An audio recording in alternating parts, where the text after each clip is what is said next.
Ciao ragazzi, bienvenue à Buonasera Calcio, l'émission qui donne son avis sur l'actualité du football européen 2 fois par semaine. Chaque lundi et chaque jeudi à 20h30, je passe 30 minutes avec vous en direct sur Twitch, mais aussi en podcast à écouter sur toutes les plateformes de streaming. Bonne émission. Bonsoir à tous et bienvenue à Buonasera Calcio.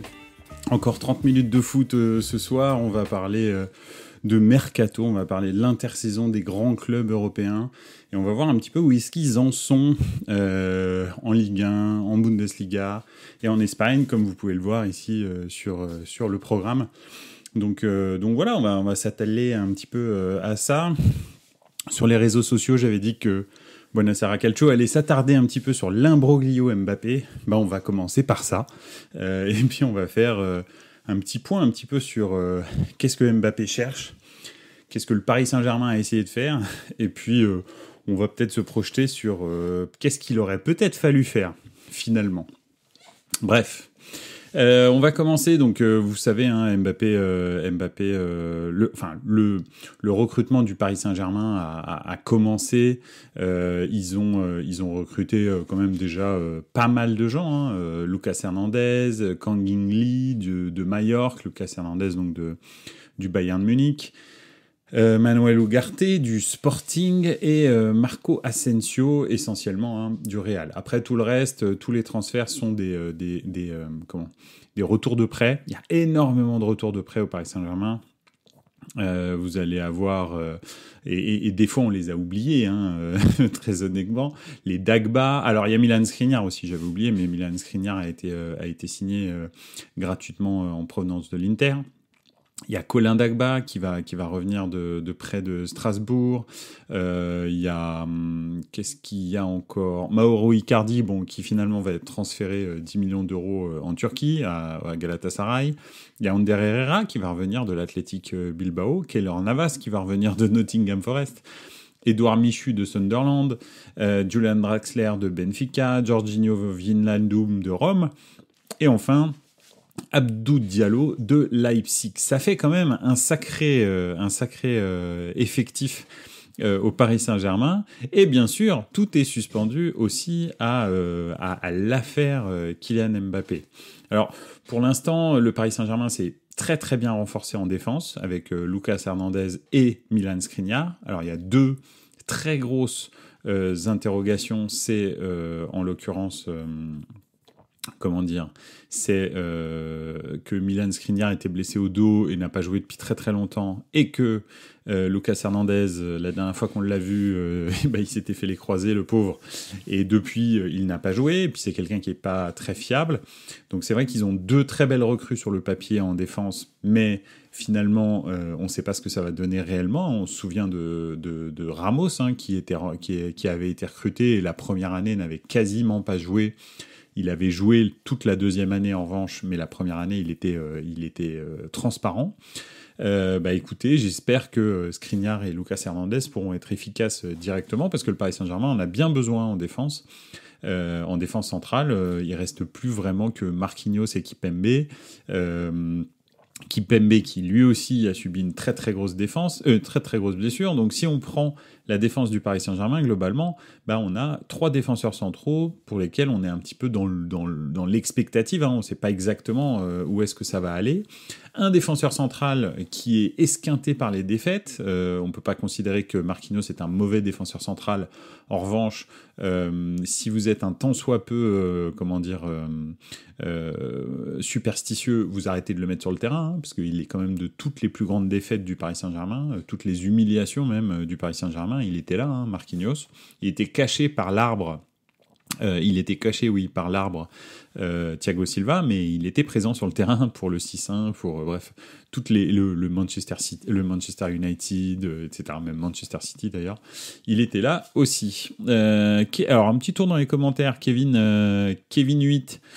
Bonsoir et à la Madrid. Écoute, voilà, un socios du Real. Navas doit revenir titulaire au PSG. Alors, en parlant de Navas, alors oui, il va revenir au PSG. Est-ce qu'il va repartir? Probablement. Mais le PSG, j'ai entendu dire, a testé Hugo Lloris, comme espèce de doublure de comment il s'appelle, Donnarumma. Donc ça va être... alors, ça m'a vraiment surpris quand j'ai entendu ça, mais oui, effectivement, a priori, il y aura Hugo Lloris qui est, en tous les cas, en odeur de sainteté du côté du Paris Saint-Germain pour éventuellement être le support de Donnarumma, voire même le numéro 1, on verra bien. Cotonou, buonasera, Forza Atalanta Bergame. Oui, effectivement, le club aux latéraux de feu. on reviendra, on fera un petit focus dans l'intersaison sur les clubs italiens en particulier. Là, ce soir, on va pas en parler, mais on fera un focus sur les clubs italiens, le mercato des clubs italiens, probablement, peut-être, je sais pas, dans les prochaines semaines. Bref, revenons-en. Donc, très gros renfort en défense pour le Paris Saint-Germain, bien sûr. Au milieu de terrain, il y a tous les achats compulsifs que Paris a fait qui vont revenir. Donc voilà. Et Ugarte qui a été payé 60 millions d'euros. Alors 60 millions d'euros, il fait partie des records du Paris Saint-Germain. Les records de transfert du Paris Saint-Germain, c'est Neymar et Mbappé, bien sûr, 222 millions et 180 millions, suivi de Edinson Cavani, 64 millions, Angel Di Maria, 63 millions, et juste derrière, Ugarte, 60 millions. Alors, je ne sais pas s'il sera à la hauteur de ces 4 joueurs que j'ai cités préalablement, mais... on va dire que ce qu'il a fait sur un terrain de foot pour l'instant, je sais pas si ça vaut 60 millions d'euros. Bon, on verra bien à la fin. Je suis pas sûr que, par exemple, un McAllister n'offre pas plus de garanties. McAllister qui est allé chercher Liverpool, et je pense que c'était moins, si je me souviens bien, c'est dans les 40 et quelques. C'est moins cher que Ugarte. McAllister, je ne sais pas si il n'est pas meilleur que Ugarte. En tous les cas, ce que j'ai vu d'Ugarte avec le Sporting, parce que je l'ai vu jouer un petit peu, c'est une équipe que j'aimais bien, le Sporting. Je sais pas trop ce que ça va donner. Donc voilà. Bref, on verra. Et puis devant, il y a un chantier immense, bien entendu.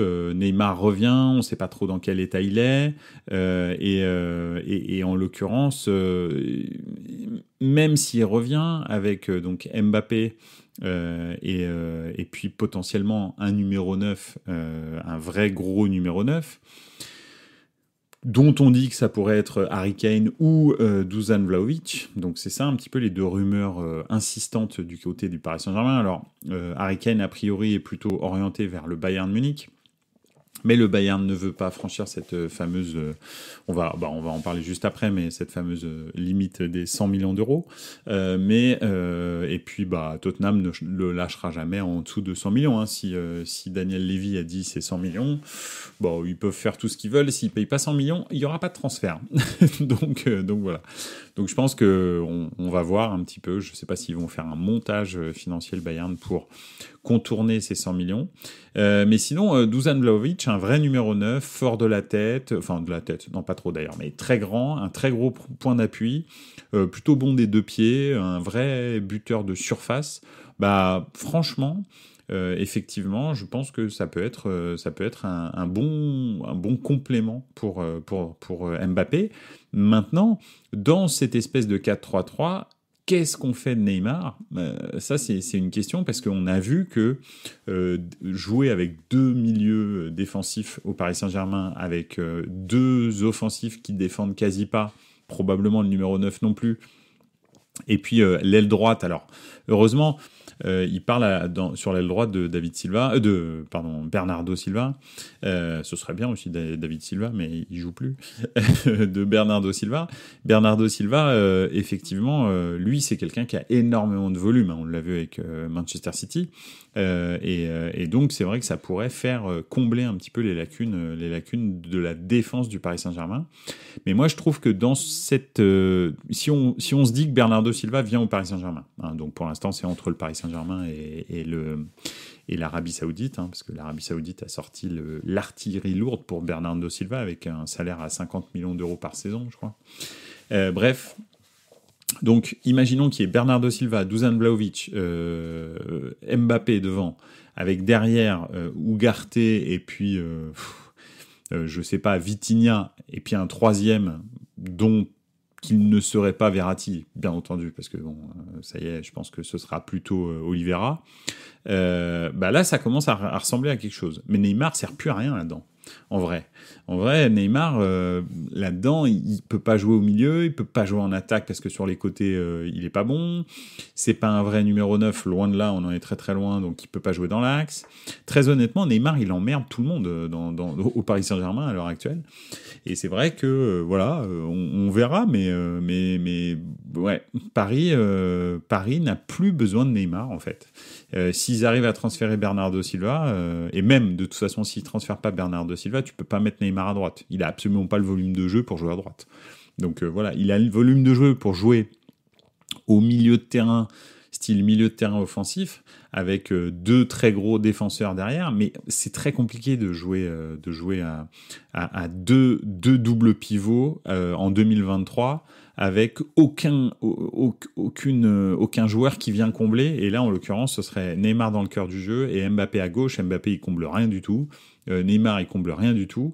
Donc, il faudrait que ce soit Bernardo Silva qui, en permanence, se replace en défense et qui passe en 4-3-1-2 avec Neymar derrière Dusan Vlahovic et Kylian Mbappé en phase défensive, et que Bernardo Silva soit aussi en phase offensive, et que ça passe en 4-2-3-1, on va dire, ou 4-2-2-2 avec Mbappé et Dusan Vlahovic devant. Ouais, je trouve ça compliqué. C'est beaucoup plus évident lorsqu'il n'y a que 3 milieux de terrain vraiment défensifs, on va dire, avec Ugarte et Vitinha qui se projetteraient un peu plus que Oliveira, qui serait une espèce de sentinelle devant la défense.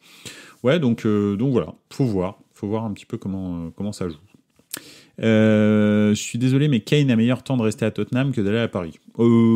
Alors, pour moi, c'est du pareil au même, si ce n'est qu'au moins à Paris, il gagnerait le championnat de France, donc ce serait déjà pas mal.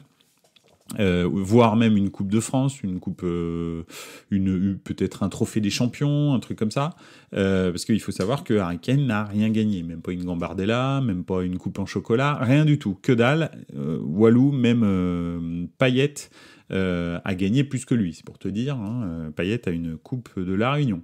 On en a parlé la dernière fois dans Buonasera Calcio. Donc quelque part, au moins il gagnerait un titre, il verrait ce que c'est que de lever les bras avec un truc en fer dans les mains. Ce qui est plutôt pas mal, parce que c'est un truc qui lui est jamais arrivé, ni avec l'Angleterre, ni avec personne d'ailleurs.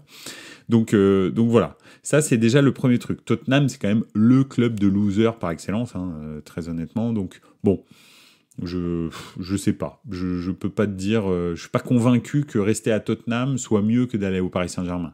En revanche, je suis convaincu d'un truc, c'est aller au Bayern, c'est mieux que d'aller au Paris Saint-Germain. Ça, oui, ça, il n'y a pas photo, ça, c'est clair. Pour Kane, s'il peut aller au Bayern avec l'équipe qu'ils ont, je pense que Kane, c'est la pierre qui manque pour le Bayern Munich, et que pour que le Bayern Munich redevienne un club vraiment sérieux, quoi. Donc voilà. Voilà un petit peu pour le Paris Saint-Germain. Bon, on a passé pas mal de temps sur Paris, bien entendu. De toute façon, c'était ambitieux, mon programme PSG, OM, Bayern et les deux grands d'Espagne. Voilà. Bon, les deux grands d'Espagne, c'est juste, je voulais réagir à une phrase de Johan Laporta sur le niveau du Barça par rapport au Real. Bon, ça m'a fait marrer, donc voilà. Faisons un petit tour par l'OM. Alors l'OM, ils sont vraiment en galère, en revanche, moi je trouve, dans ce mercato. Pour l'instant, ils n'ont que des retours de prêt. Alexis Sanchez n'a pas l'air de vouloir signer, re-signer en tous les cas. Il y a tout le monde qui revient un petit peu, les Amin Harit. Amin Harit va se faire transférer. Excusez-moi, je suis désolé, mais parce qu'en fait c'était un accord. Tout comme d'ailleurs Ruslan Malinovski, qui va effectivement se faire transférer définitivement à l'OM. Mais il y a Kevin Strootman qui revient. Il y a Luis Enrique qui va revenir le 1er janvier 2024 de Botafogo. Alors peut-être qu'entre-temps il se fera transférer. Il y a effectivement Kolasinac qui est parti à l'Atalanta. D'ailleurs, on en parlait avec Okoto Nujo, les superbes latéraux de l'Atalanta, entre lui et Bakker, Mitchell Bakker. C'est pour ça qu'on rigolait. Qu'est-ce qu'il y a encore? Polirola qui va revenir de Elche. D'intéressant. Bon, il y a Radonjic qui est transféré définitivement au Torino. Et puis bah, c'est à peu près tout. Il y a Arkadiusz Milik aussi qui est transféré définitivement à la Juve parce qu'il avait été prêté 6 mois et finalement il s'est transféré. Et puis bah oui, effectivement, Luis Suarez qui est aussi transféré définitivement à Almeria. Mais à part ça, il se passe pas grand-chose. Geoffrey Kondogbia, qui a quand même été transféré à l'Olympique de Marseille pour 8 millions d'euros. Donc ça, c'est vraiment le bon coup. Mais vous récupérez aussi Jordan Amavi, Pape Gueye, etc., etc. Donc vraiment compliqué, je trouve, le mercato de l'OM. Pas du tout évident. C'est Kevin DS, je confirme.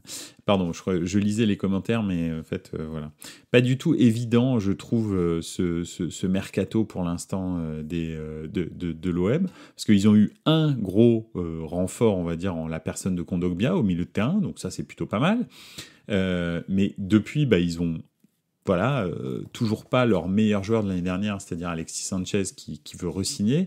Trouver un joueur de cet acabit, c'est vraiment très compliqué. Donc je pense honnêtement que ça va être vraiment complexe. Et puis il y a toujours le problème Vitinha, 32 millions d'euros transféré à l'OM, plus gros transfert jamais effectué par l'OM, attention, hein, là on est dans le sommet de ce qui peut se faire à l'OM. Un joueur que personne n'avait vu venir. Moi, personnellement, je l'avais jamais vu jouer avec Braga. Donc, j'ai pas du tout été convaincu par ses rentrées l'année dernière. Alors, est-ce que c'est parce que le joueur est mauvais ou est-ce que c'est parce que Tudor n'avait pas envie de ce joueur et ne savait pas comment vraiment l'utiliser, ou en tous les cas, dans son système, il savait pas vraiment l'utiliser? Je pense que, en tous les cas, Marcelino a vraiment beaucoup de travail devant lui. Ça va être compliqué avec cet effectif de l'OM. Je pense que Marcelino a été choisi par Pablo Longoria parce que je pense que Pablo Longoria s'est aperçu qu'il avait absolument aucune latitude dans ce mercato. D'ailleurs, ça se voit, hein, parce qu'on est le 13 juillet, et il s'est quasi rien passé à l'OM, excepté Kondogbia pour 8 millions d'euros, 30 ans, voilà, et pourtant l'OM a la possibilité de jouer la Ligue des Champions. Alors, est-ce que l'OM attend la fin des tours préliminaires de Ligue des Champions, ce qui est risqué quand même, hein, parce que voilà, alors c'est sûr que avec les revenus assurés de la Ligue des Champions, l'OM aurait peut-être un petit peu plus de latitude. Peut-être que Pablo Longoria est en train de signer des accords, on va dire, pour l'instant théoriques, avec des clubs et des joueurs qui seront confirmés que en fonction de la qualification ou de la non-qualification de l'OM en Ligue des Champions, c'est possible. Donc peut-être qu'après le tour préliminaire, on va voir débarquer 3-4 joueurs juste avant la fin du mercato, ce qui est très possible, hein, puisque les tours préliminaires sont fin août, sont au mois d'août en tous les cas, donc il est possible que dans les derniers jours du mercato, le mercato de l'OM soit très animé. Voilà, en tous les cas, pour l'instant, c'est la seule chose que je peux croire là-dessus. Donc voilà. Pour l'instant, en tous les cas, très calme et pas rassurant pour la saison prochaine. L'effectif aura énormément bougé. Beaucoup de joueurs qui sont partis sont en retour de prêt. D'autres qui partent parce qu'ils étaient en prêté et ils retournent dans leur club. Donc voilà, très compliqué. On va faire un petit tour vers le Bayern Munich. Donc voilà, le Bayern. Alors, Bayern, ils ont été très actifs pour l'instant. Enfin, très actifs. En gros, il y a eu 2 énormes transferts. Lucas Hernandez, 45 millions d'euros, qui part au Paris Saint-Germain. Et puis, il y a pas mal de joueurs qui partent, qui reviennent avec le jeu des prêts. Bon, il y a eu un transfert qui est très intéressant, c'est Raphaël Guerreiro, qui est un latéral qui est très confirmé, moi que j'aime bien, qui est plutôt bon. C'est pas le meilleur du monde, mais franchement, c'est quelque chose sur lequel vous pouvez vous appuyer. C'est vrai que les latéraux ces derniers temps au Bayern, c'est pas non plus l'assurance tout risque entre Pavard et Davies. Donc effectivement, pourquoi pas Raphaël Guerreiro, je pense que ça peut être vraiment pas mal. Il y a aussi Konrad Laimer qui a été transféré du RB Leipzig, et ça c'est plutôt bien. C'est vraiment bien la signature de Konrad Laimer, gratuit. Hein. C'est un très bel espoir du football allemand. Donc on va voir ce que ça donne. Il y a le retour de prêt de Marcel Sabitzer qui avait été un flop total la première année de son transfert en provenance de Leipzig justement. Et pour très peu cher d'ailleurs. Peut-être que Sabitzer, après un passage à Manchester United un peu exotique, va exploser enfin. Il y a aussi le retour de Alexander Nubel qu'on annonce comme un très très bon gardien. Il était à l'AS Monaco, hein, je ne sais pas si vous vous souvenez, il a fait une saison franchement mauvaise à l'AS Monaco, mais va savoir s'il se retrouve dans l'environnement du Bayern, ce que ça peut donner, sachant que maintenant il y a quand même Sommer qui est là, qui a montré toutes ses limites la saison dernière, à mon sens, hein, que ce soit en championnat ou en Ligue des Champions. Et puis bien sûr Neuer qui est blessé. Donc est-ce que Alexander Nubel peut tirer les marrons du feu, doubler Sommer et puis finalement être adoubé par Manuel Neuer ensuite? Pourquoi pas? Donc voilà, c'est un petit peu ça pour l'instant. Et puis il y a toujours ce dossier Harry Kane, ou plus exactement du numéro 9, hein, parce que le Bayern n'est pas fixé sur Harry Kane, parce que les deux cibles numéro 1 sont les mêmes pour le Paris Saint-Germain et pour le Bayern d'ailleurs, c'est Victor Osimhen ou Harry Kane. Alors Victor Osimhen, on connaît le prix. Le problème c'est que c'est les deux présidents les plus entêtés de l'histoire du foot. Bon, on peut en rajouter un troisième, c'est Lotito de la Lazio, hein, on l'a vu avec Milinkovic-Savic, mais en gros, ces deux présidents, donc De Laurentiis pour Naples et Daniel Levy pour Tottenham, quand ils fixent un prix, ils ne dérogent jamais du prix. Et en l'occurrence, Osimhen, c'est 200 millions ou 180, et Harry Kane, c'est 100 millions ou 108 millions, un truc comme ça.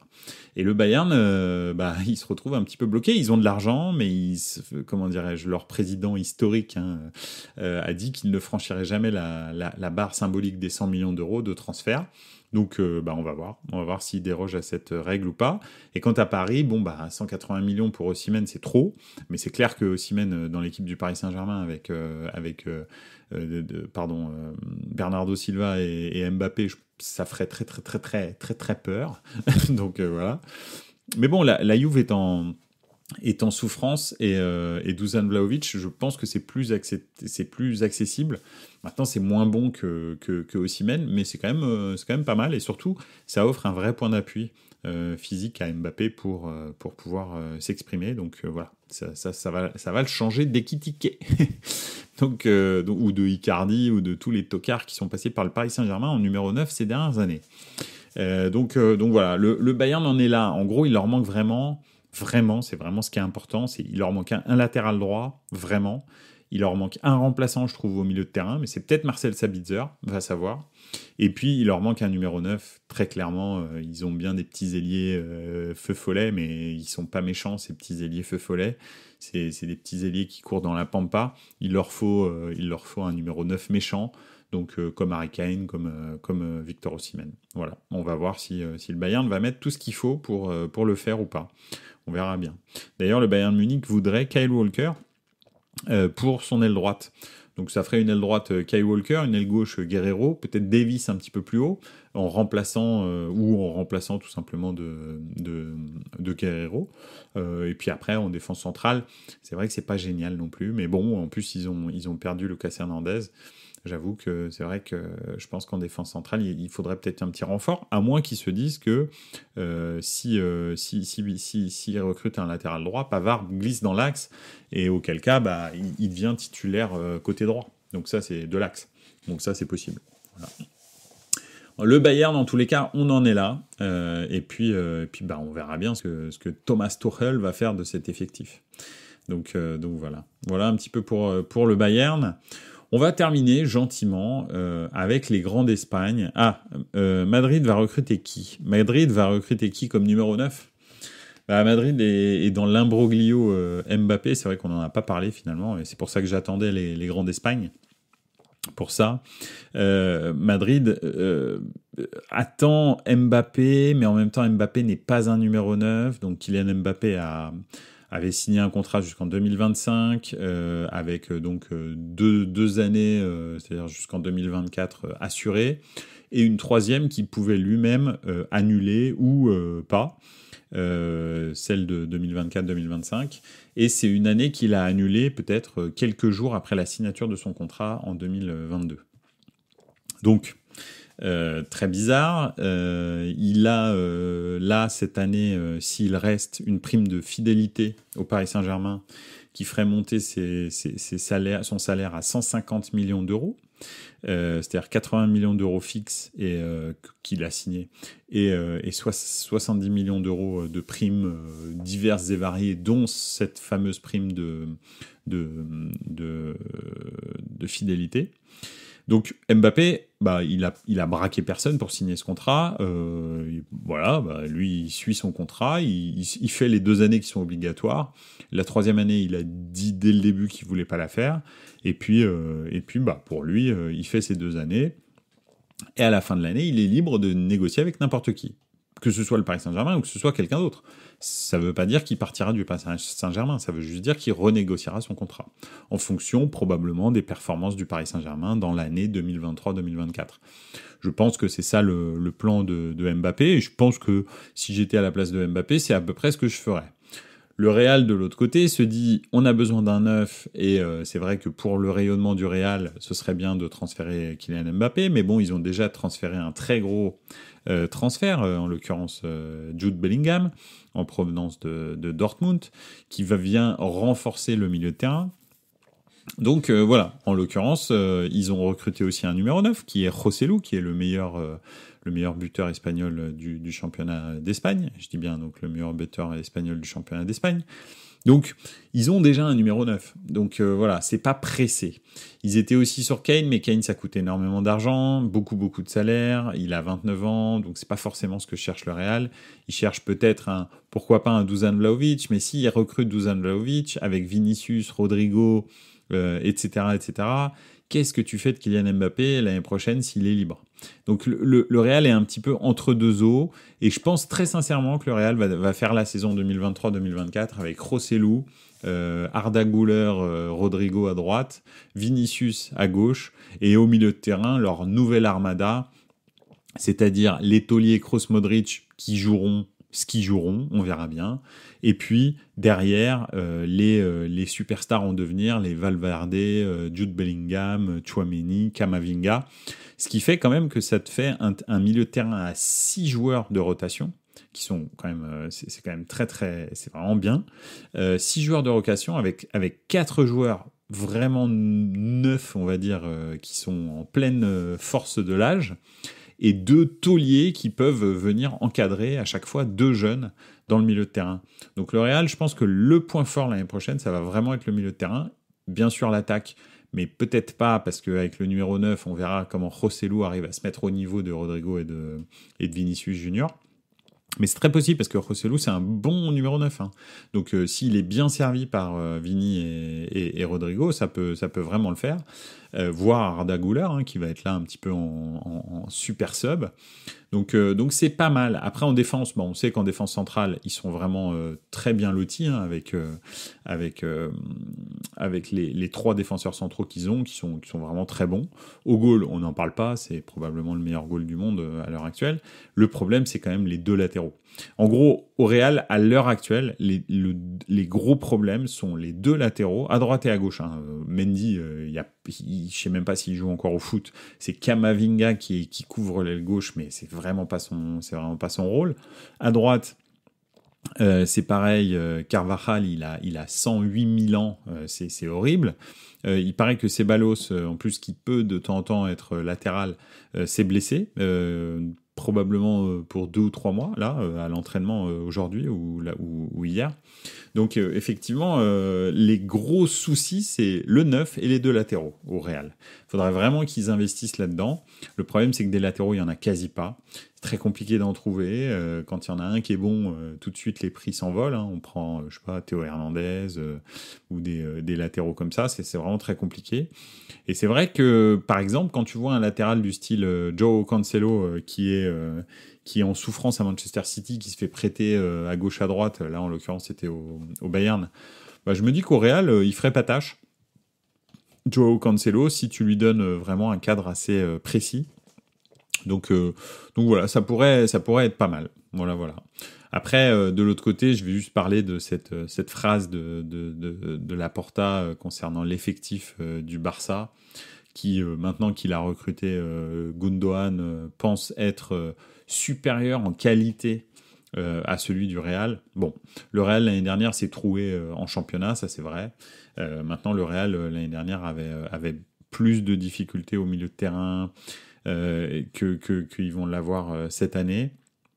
Donc voilà, on verra. Alors après, un petit bémol sur le milieu de terrain, Jude Bellingham est blessé au genou. Je ne sais pas si vous l'avez vu, toute la saison dernière, il avait des espèces de straps énormes au genou, droit ou gauche, je ne sais plus. Et a priori, il est blessé au genou. Là, dès le début de la saison, il y a déjà un entraînement qu'il a raté à cause de son genou. Donc je sais pas dans quel état réellement il est parce qu'il est arrivé blessé, le Real le savait, mais donc j'espère que ça va bien se passer pour Jude Bellingham parce que ce serait pas le premier fiasco de l'ère Florentino Pérez dans les transferts, hein, parce que Eden Hazard, je sais pas si vous vous souvenez, mais était arrivé avec 10 kilos en trop, s'était blessé instantanément et avait joué son premier match peut-être 3 mois après son arrivée au Real. Donc bon. On peut le faire, même un transfert à 100 millions d'euros au Real, c'est fréquent que ça fail. Donc voilà, confère donc Eden Hazard, mais aussi Michael Owen, etc., etc. Je pourrais en citer plein des transferts de superstars qui ont donné rien du tout. Donc voilà. Bref, le Barça qui pense avoir une équipe supérieure en qualité au Real, en fait, Laporta, il a oublié l'humilité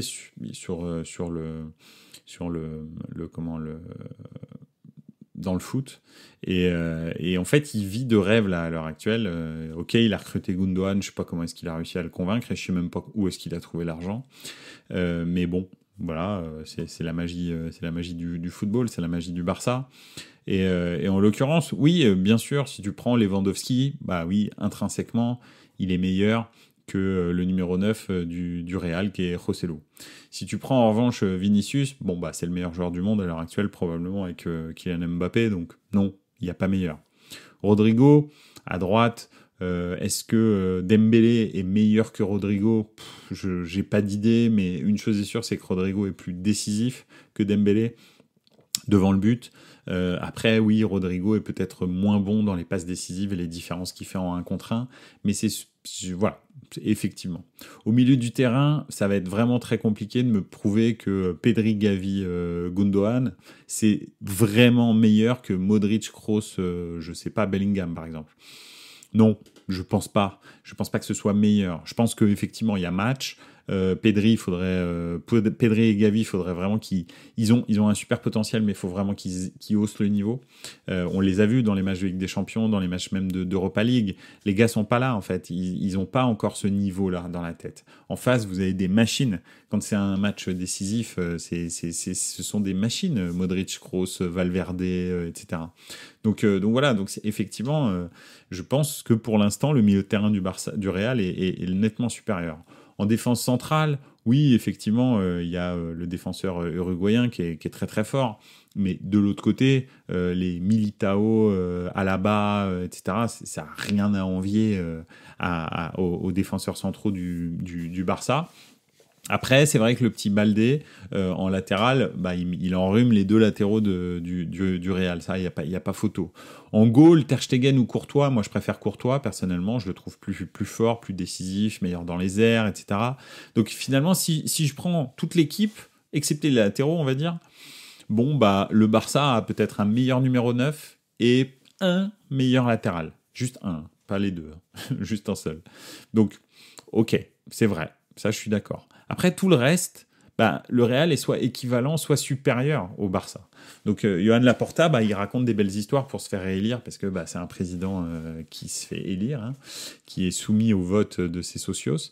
Mais à part ça, très honnêtement, il faudrait qu'il travaille, qu'il ferme sa gueule, et que à la fin, bah, on voit. C'est pas parce qu'ils ont gagné le titre l'année dernière, et c'est vrai que moi j'ai trouvé l'attitude du Real vraiment bizarre par rapport à la Liga l'année dernière. Alors est-ce que, je sais pas, hein, on peut tout imaginer hein, dans le football espagnol, mais est-ce qu'il y avait un accord pour que le Barça revienne ? Parce que le Real finalement a tout intérêt, s'il veut que la Liga soit intéressante, que le Barça revienne au premier plan, un petit peu comme le Bayern a eu un intérêt à aider à sauver de la faillite le Borussia Dortmund dans les années 2000. Exactement pareil qu'en Italie, le championnat redevient compétitif depuis que toutes les grosses équipes d'Italie sont redevenues compétitives.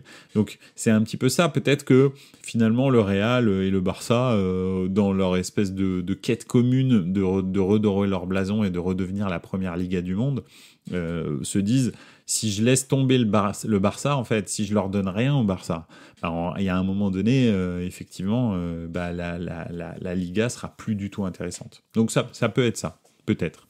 Maintenant, je ne veux pas minimiser la victoire du Barça l'année dernière.